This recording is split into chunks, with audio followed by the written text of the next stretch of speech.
This show is brought to you by Manscaped, the world's leader in below-the-waist grooming. AFTV Lee, buzzing after that. What was that? Predictions, Lee, before the game. He goes 2-1 to Man United. I couldn't believe what I was hearing. Reverse psychology, wasn't it? Like, you know what I mean? So, listen, You weren't saying that earlier. no, listen, I had no confidence going into this game today because I feel that the players have been letting the manager down.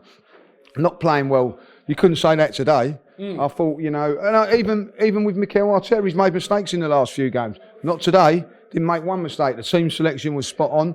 But once he put those players out there, they produced a performance that we've been, as fans, been waiting for a very, very long time to go. 2006 was the last time we won at Old Trafford. Just to go up there and beat them, and to make it even better is that they've just hit a bit of form. It's not when they was down on their knees. They'd won 5-0, 4-1 against Newcastle. They was in confidence and they thought that they was going to win this game. We've gone there and it's a perfect away performance. That is what we've been striving for a very, very long time, towards the back end of Arsene Wenger's days, to the Emery days, to now. And that is the sort of performance that we've wanted. Something we can be proud of as fans, going to one of the big teams and getting a result. I've been jealous of other teams winning at big clubs because I've not experienced it for so long. But I know what it's like now. It's a bloody lovely feeling. It's a bloody lovely feeling. Yeah, and do you know what, Lee? Right, when you look at it, obviously, when we're watching the game live, we're full of nerves and anxiety every time a team has an attack. But I think if you go back and look at that game, you say United didn't trouble Arsenal at all. I think the defence and the midfield totally controlled that game. I think there was the one moment where, and that would have been an unlucky goal to concede because literally it was a block that came off Leno's head. They hit the post. But apart from that, we were untroubled. The defence were brilliant today. Absolutely brilliant. Not just the defence, the whole lot, from the front three, defending wise, to the midfield, to the defence. And yeah, exactly that. Exactly. When you put in a performance like that, you know, that is what it's all about. That is what we've been striving for it for a very, very long time. But, you know, defensively, we was absolutely superb today. Gabriel, by the way, you know what I mean? What a signing this boy is, you know what I mean? Oh, absolutely awesome today, you know what I mean? Rob Holding, I didn't even know he was fit, come in and done a really, really good. He done really, really well. And you know, you have to say, as much as Man United have got some attacking options, it weren't until we scored and we let them come on to us a little bit that they did get a few chances. Other than that, we tactically bossed it. And they did. I don't think Leno had a shot to save until they scored. That's what I'm saying. They had nothing. He had nothing to do, and you know, and Aubameyang takes the penalty, coolly dispatched it. Oh yeah. Listen. I've been a little bit critical of Aubameyang over the last few games. Not because he's not scoring goals. I just through his work rate and desire. But today, you know, that was him at his best. All right, forget about it. It was a penalty.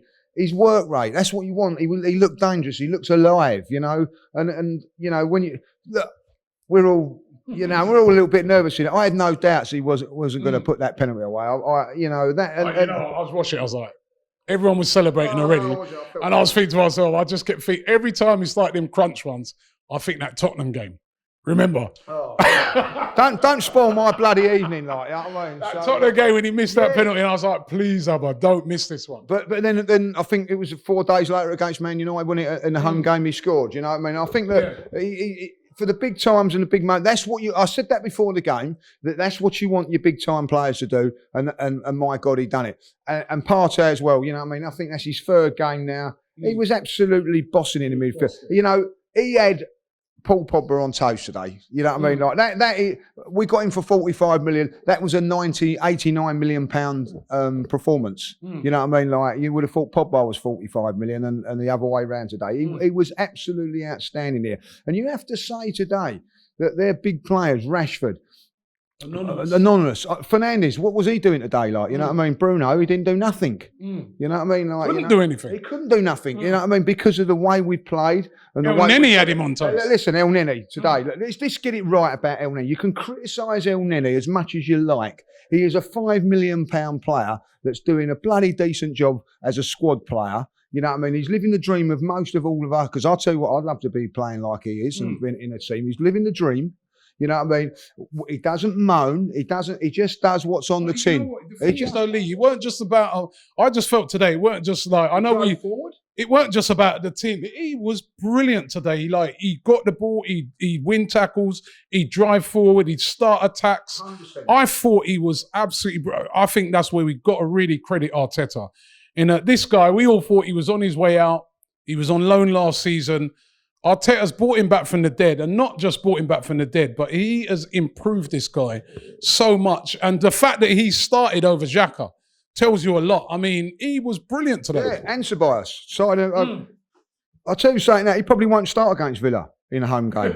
No, because it's a different game. It's a different setup. Yeah. We need to be a different animal. But today was about energy, getting around the bar, blocking up holes, blocking up channels. He's perfect at for it. But I'll tell you what, he might not play next week, but he won't be banging on the door, moaning and groaning. He just gets on with it. And that's what he is. And I think, you know, you've got to have players like that. Going back into the great 89 team and all that, like if people remember that, Kevin Richardson done exactly the same sort of job. Yeah. Just done that job which nobody knows. But you need play. You cannot win the league with 11 players. You've got to have a squad, and he's a squad player. I don't think he should be looked underneath about that as well. Look down on. You know what I mean? You need to have good squad players as well as your Aubameyangs and whatever. You know, and I think he was outstanding today. And you know, when you look at it from that point of view today, what we've been asking from our midfield for a very, very long time is energy, drive, and exactly what we got is what we got today. Strength, power. Like we weren't muscled off the ball like we have been in the past. And the reason we've not won these games is because that's what's happened. But today, they couldn't get in and dominate our midfield. And once you dominate a midfield, and once the midfield's on top, then you've got your platform to go on. And that's exactly what happened today. Gabriel, outstanding. You know, Bellerin today, I'm going to have a big fan. You know, I'm not his greatest fan. He does things, a bit of it and miss. But today, brilliant. And also, what I loved about him today, he felt the contacts and he went down. He went down, like, you know what I mean? And we're exactly what you've got to do these days. You know, I think there's a little bit of guile about this team. There's a little bit of more, I don't know, a little bit more, not nastiness, a little bit more deceitfulness in this team. You know what I mean? We're not as naive as we've been in the past. And all the little attributes that have cost us in the past, we're all there today. Now, let's not go overboard about it, because Man United are a 7, and they're not a great, this is not a great Man United side. But it wasn't to them during the week, it was. Well, yeah. But also, it wasn't a great Man United side last season, and the season before, and the season before, and the season before that. And we've not gone there and won, but we've gone there and won today, and, you know, and put it on them.